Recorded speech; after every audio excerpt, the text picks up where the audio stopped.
When you hear those words, I'm letting go into the unknown with you, what feelings do you associate with doing that? I'm letting go into the unknown with you. Well, I used to associate that with fear, unequivocally. And in the past year or so, under this theme, hold on to what is good, I'm finding so much joy in doing that. That letting go into an unknown, together with people who are trying to follow God, is life-giving. It's breath, it's hope, it's something new that I have rarely experienced before, and that must be what God wants. So that's why I keep coming back, because I'm hooked on that, and because I would never do it by myself. I think I didn't tell you my name. I'm Kelly, and I'm the grateful pastor here at Edges, and it's great to be with all of you this morning, because the story is only real when it's all of us together, right? Following Christ is something that we need together. So for a whole year, we've been talking about how to hold on to what is good. That's been the theme for our year together. We've even made some shirts. I don't know why. We had a cool moment. And you can still wear your shirt after today. I'm going to wear my shirt every day after today. I just want you to be prepared. This theme, it's given many of us a way either to make it through or to just reframe some of what's been going on in our own stories, in our own families, in the place where we live, in the world we're trying to make sense of. Hold on to what is good has become a reverberating theme. So today is, I guess, kind of like the final chapter into the Hold On to What is Good book. I was thinking about what's one last thing we should consider together. What's the conclusion? What's the way we want to really mark this moment? So today I'd like to ask us to consider together one last angle on how it's possible to link up with all sorts of good in this life. How is it possible to link up with all sorts of good in this life? So the Bible, I think, has a great metaphor, something that I think would be worth our time together this morning, so I'd like to ask us to start there together. We're going to begin in the book of Hebrews, where the author devotes an entire chapter of that book to talking about people who have learned to hold on to what's good. And they learned to do this because they acted with faith. Every single person the author talks about, the author then says this person, because of faith, was able to do this, was able to hold on to what's good. Then the chapter after that whole long list begins with an invitation to the reader, to those of us who are reading, to join in that adventure, to join in the adventure of holding on to what's good in faith. It tells the reader exactly what to do in order to be like this long line of folks who've learned how to snatch goodness out of life. So I'd like for you to listen to that part this morning. We'll be reading from Hebrews chapter 12, verses 1 and 2. Again, I would just commend to you, the whole thing is worth your time. We can't read it all here this morning, but especially if you start at chapter 11, it's kind of like this run-up, and then you just run into these verses. So I'd like to encourage you to do that together maybe later this week.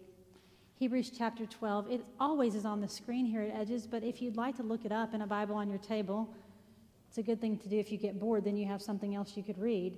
So you may want to go ahead and look there. Somebody's looking it up, and look at that. Yeah, the other reason I come to Edges is for the competition. That's just 692 is the Bibles on your table. All right. So remember that just before this is a long list of people who've learned to hold on to what's good in life, how it was their faith that helped them to do that. And then these verses. So then, let's also run the race that is laid out in front of us, since we have such a great cloud of witnesses surrounding us. Let's throw off any extra baggage, get rid of the sin that trips us up, and fix our eyes on Jesus, faith's pioneer and perfecter. So the word picture that we just read that the author uses is one of a race, where the runners, they have a path and a pace and a purpose that is already laid out for them by Jesus. And the text says the runners have the wild support of everybody who has ever raced before them and the wild support of all the people who are racing with them. And the runners, that is us, the invitation is to us. The text says we have 3 things to do in order to grasp onto that same good. Thing 1, run. The very first of that passage says, let's also run the race. Let us also run the race. Not watch the race, not wait until we feel like it. It says we've all got to do something toward holding on to what is good. That's thing 1. Thing 2, the text says we got to break free. The text says it this way: we need to throw off extra baggage to get rid of the sin that trips us up. Now, sin is something that for a lot of people goes immediately towards shame. And here's the way not to do that this morning. Not to let yourself just flog yourself with that idea. Today, I'd like to ask you to think about sin as not what I've done bad, but what keeps me from what is good. It's a whole shift when you can think of it that way. Think of it as not what I've done or been that's bad, but what it is, by God, that's keeping me from everything that's good. The number 3 thing the text says is we need to focus on the example of Jesus, who the text calls faith's pioneer and perfecter. I think of that as faith is ignited by this Christ and is refined by this Christ as well. So we don't have to be in charge of it. It starts with Christ, and the shaping of it along the way, that's Christ's job. So that's thing 3. Run, break free, and focus on the example of Jesus. Well, the way I see it, we have spent the entire last year on things 1 and 3. We've had a full year of topics on how to run. What's the good we want to grab hold of? And we've had a year full of topics of how to focus on the modeling of the life that Jesus offered. That's what it is to be the church, is to focus on those things. But I don't know that we've talked very much about point 2. I think the reasons are obvious. This idea about breaking free. The author calls it throwing off our baggage, getting rid of the sin that trips us up in order to hold on to what's good. I just wonder how many of us are having trouble making progress at faith, getting better at faith. I wonder how many of us are having trouble getting better at faith, not because we aren't running, not because we aren't trying, not because we're not trying to learn from Jesus, but because we can't break free from whatever it is that's tripping us up. So on that note, I have a little story that might help us to imagine. It's from Mary Oliver's book that I've shared with you from before called Dog Songs. The last time I read a passage, I sat on a chair, and some people said it felt like story time. But I don't care.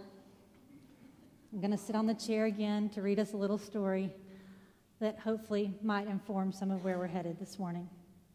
Again, it's from Dog Songs by Mary Oliver. The story is called Ropes.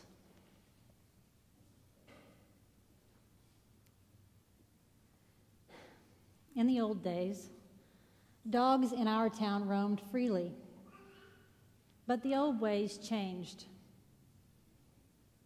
One morning, a puppy arrived in our yard with a length of rope hanging from his collar. He played with our dogs. Eventually, he vanished. But the next morning, he showed up again with a different rope attached.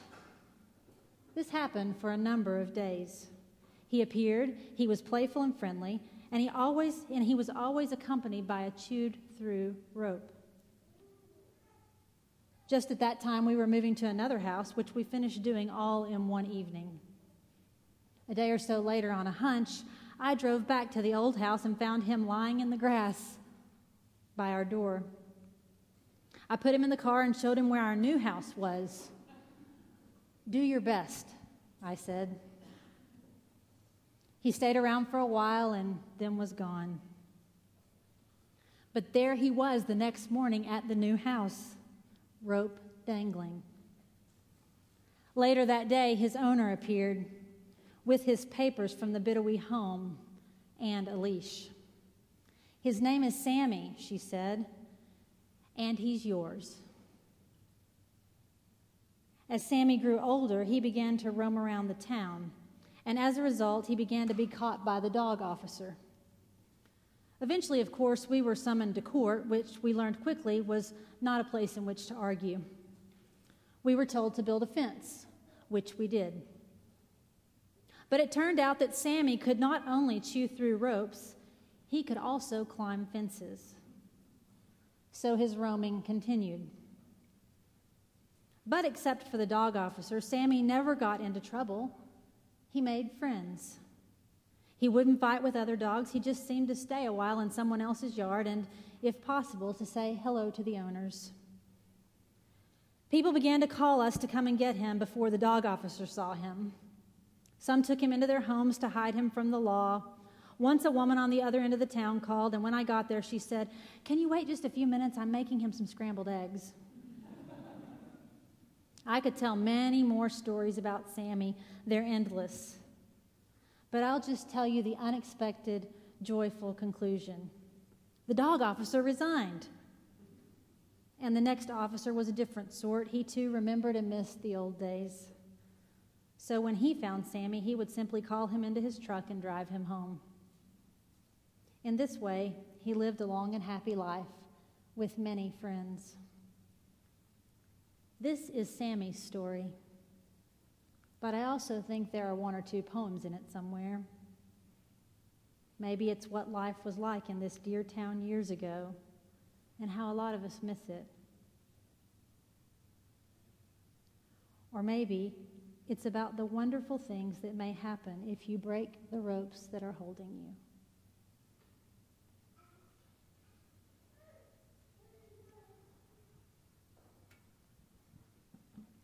I can tell you kind of want to clap.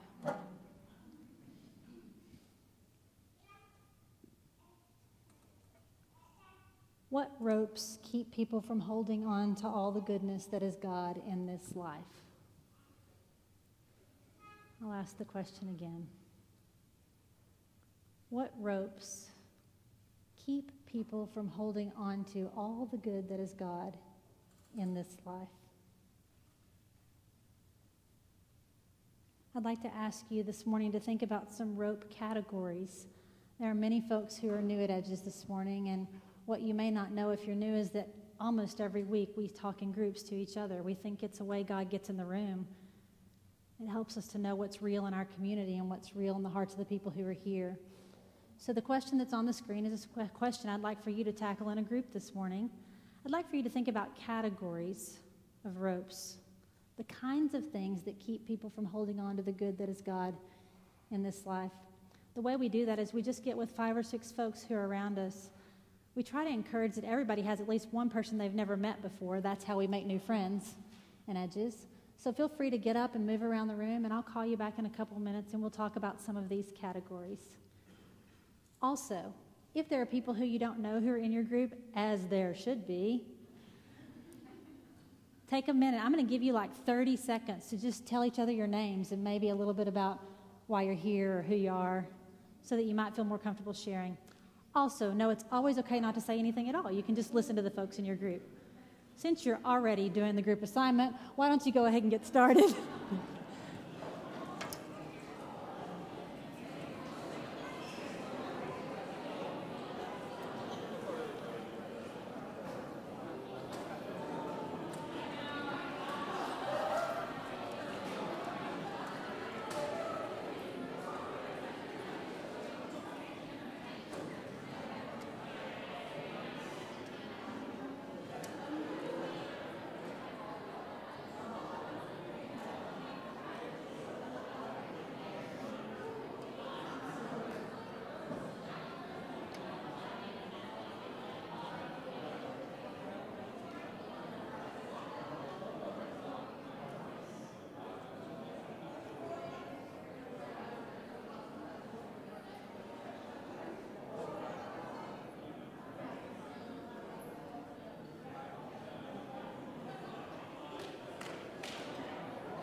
All right, 20 seconds.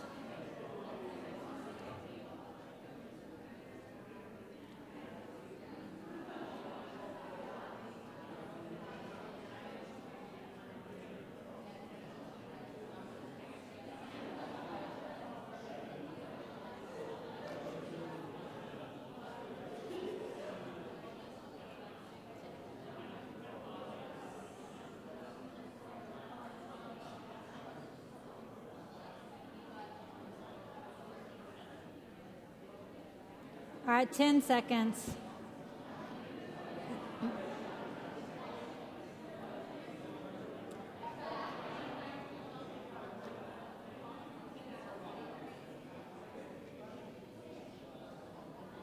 Super, all right. Good job. Let's bring it back.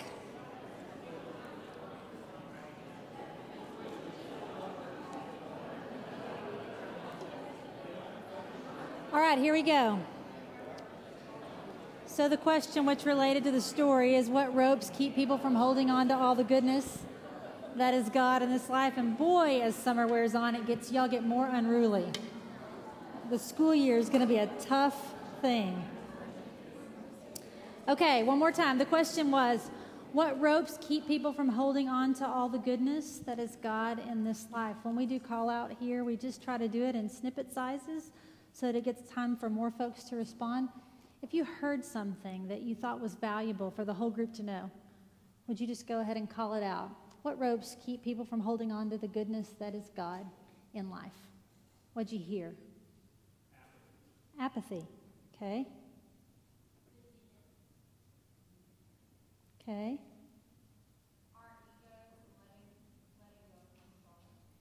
Okay, ego. I'm sorry, I didn't say those first two. Apathy was the first one, and busyness was the second one. And egos and letting go of control was the third. Okay? What else? Fear. Past hurts.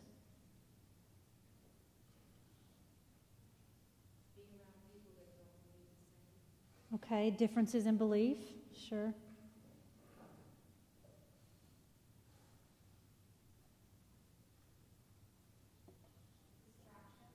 Distractions. Okay.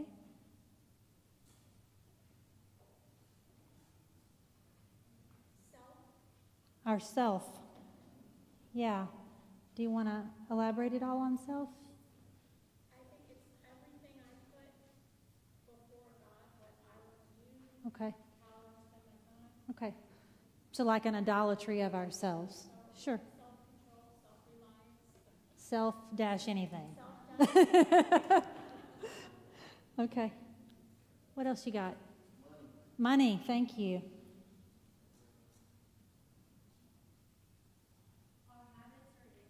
Our habits and our addictions. Sure. Yeah, absolutely. What else? Oh, anxiety, I heard.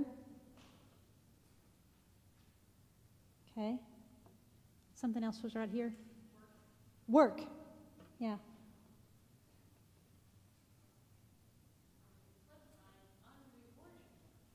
Okay, and unrewarding work. Any work by any other name is still work. Work. Okay? Loneliness.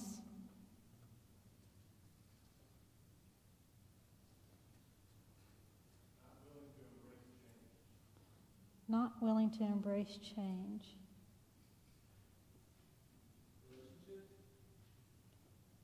And relationships with other people. Sure.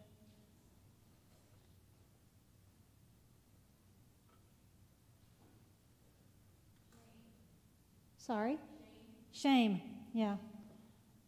For sure.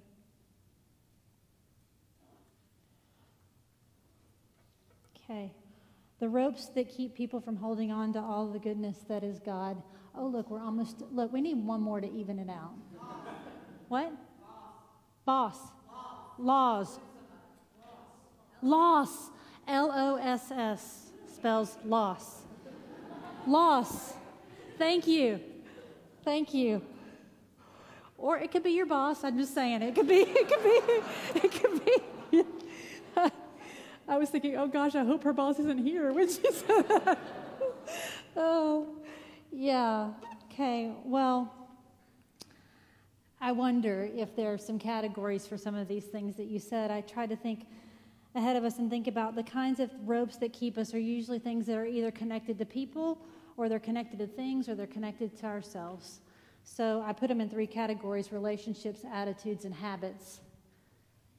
It's our relationships, our attitudes, and our habits, perhaps. Maybe there are other ropes too, but I was just trying to give us a way to think about them. So as you spoke, I tried to see if these things would fit into the categories. In the category of relationships, I had self, and someone said work, which can be a relationship. It can also be a habit. And then you said others, the tethers that we have to others. And even loss is a relationship, right? It's still the absence of one. In the category of attitudes, you had a lot of those. Apathy and busyness can be attitudes. Our ego can be an attitude, our sense of control, fear, an attitude, a disposition. Our hurts can be either a relationship or an attitude. Loneliness and anxiety. I can't read what I just wrote for the next one. Change. Say it again. Our unwilling. That is what this says. How did you know? Wow. Okay, our unwillingness, to embrace change. Some habits, distractions, the things that we let distractions very quickly become habits. Money can be a habit, or it can just be a thing that we are tied to that really is baggage, or maybe it's just a need. Maybe it's not even baggage, maybe it really is just a need. Addictions can fall into the category of habits, attitudes, and relationships, can be all-encompassing ropes nonetheless. Work, as I said, could be a habit. Shame can be an attitude that forms a habit. But as you can see, there's categories maybe for ways to think about the ropes that keep us from holding on to all the good that is God. Just a reminder to you that the author calls those things extra baggage or sin that trips us up. Stuff that needs to be let go of, not necessarily because it's evil, but because it gets in the way of the pursuit of all the goodness that God has for us when it chains us. So now for the pointed question. I think the diagram is still up for you to see. Which of these things is a rope that holds you back? And by you, I mean you personally. Well, thank you for calling that out, whoever just said that. Hopelessness can be one, sure. Mostly, I wanted you to think about this inside yourself for a moment, because I'm going to ask you a couple of follow-up questions. Which of these things is a rope that you personally struggle with, that needs to be cut, that needs to be chewed through? While you're thinking about your thing, I'll tell you that I've thought some about this week. One category for me is an attitude. Maybe it's so prominent in my life that it's become a habit. To try to explain it to you, I gave it the term circular reasoning. It's a pretty heavy weight for me. Circular reasoning starts for me when I can't solve something immediately with an answer that I want. I don't know if you ever do this. And so I play out my problem over and over again in my mind with the ending that I want but I can't achieve. And so I get caught in this loop of just playing out the problem with the answer that's not probable, and I keep playing it out in that same way. And I won't consider that there could be other alternative answers, and then I become consumed with an ending that I can't generate. And I think I do this because having the mental loop makes me feel in control. But not being able to solve it makes me preoccupied and stirred up and sometimes sad or frustrated or disengaged. You see where this is heading? And I think it's an impediment to joy, which is goodness that God wants for me. I think it's an impediment to the kind of purpose that I could have if I was engaged in the run. I think it's an impediment to connectedness to other people and even to God. I think I become consumed in these loops. And really, it's all about control. I want to be able to control it, and so I won't open the loop, even though I know I can't control it. It's a circular reasoning loop. So that attitude or that habit is an impediment to the things that God wants me to run towards so that I can hold on to all the goodness that there really is. In this case, I think it's goodness that's being stamped out.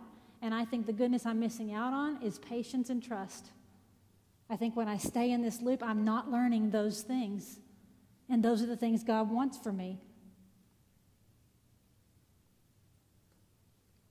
But the scriptures say that I have to lay those things aside. That God is the author and the perfecter, but that I have to be engaged in the run. So I'm trying to learn to open the loop. I'm trying to actually do something different. So what I've been practicing is just telling the story to God instead of staying in my circular loop and asking God to weigh in at the place where I usually put the answer that's not coming,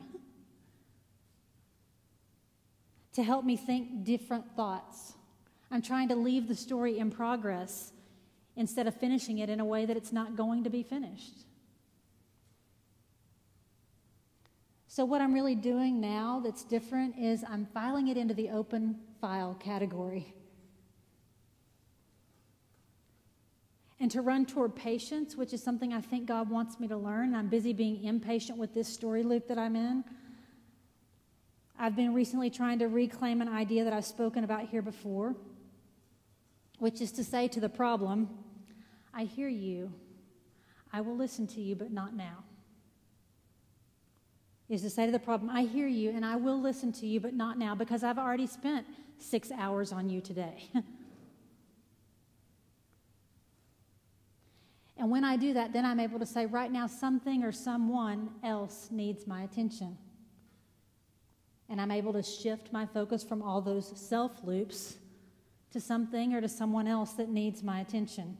But it takes the activity of thinking about what's wrong and doing something different, which is shifting my focus away from myself and onto something or someone else that helps me to run toward what it is that God actually wants for me. Usually the circular loop for me feels like it's a few seconds thing. I think about them 1,000 times a day. But actually when I add it all up, when I'm really being self-reflective, I realize, oh my gosh, the amount of time I'm spending in something that will yield nothing but the opposite of what God wants for me.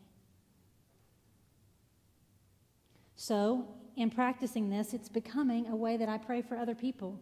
If I can't focus on me, I have to focus on somebody else. So I think about one of you who needs prayer. And I just talk to God about that for a minute, and it gets me out of my loop. It helps me shift out of the mental loop that is all about me, and it gives that wasted attention to be present with God on behalf of something or someone else. So that's the whole process for me of the Hebrews passage kind of in motion. I'd like to shift back to you for a moment. Which category or which thing on the screen is a rope that holds you back? I'd like to ask you to reflect on it for a moment.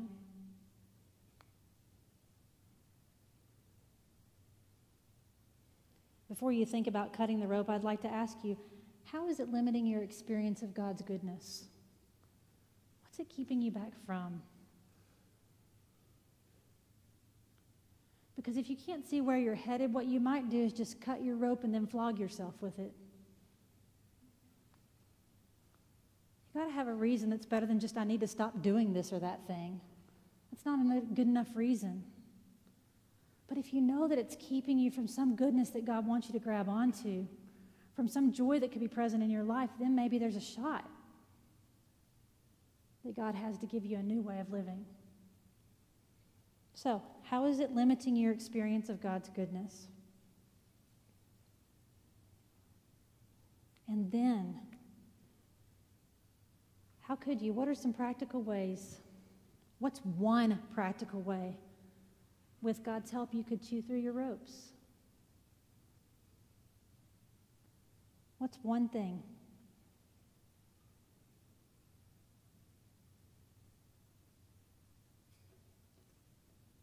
One way you could be free. I think most of us want to live in the purpose that God has.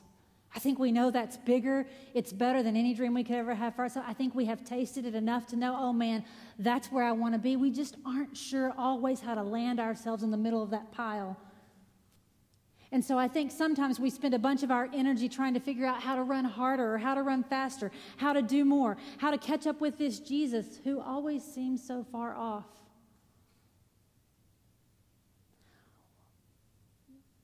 What if what we really need, at least also, is to chew through our ropes? To rearrange our proximity to whatever is limiting our freedom to run the race that is set before us. What if? So let it be. Amen.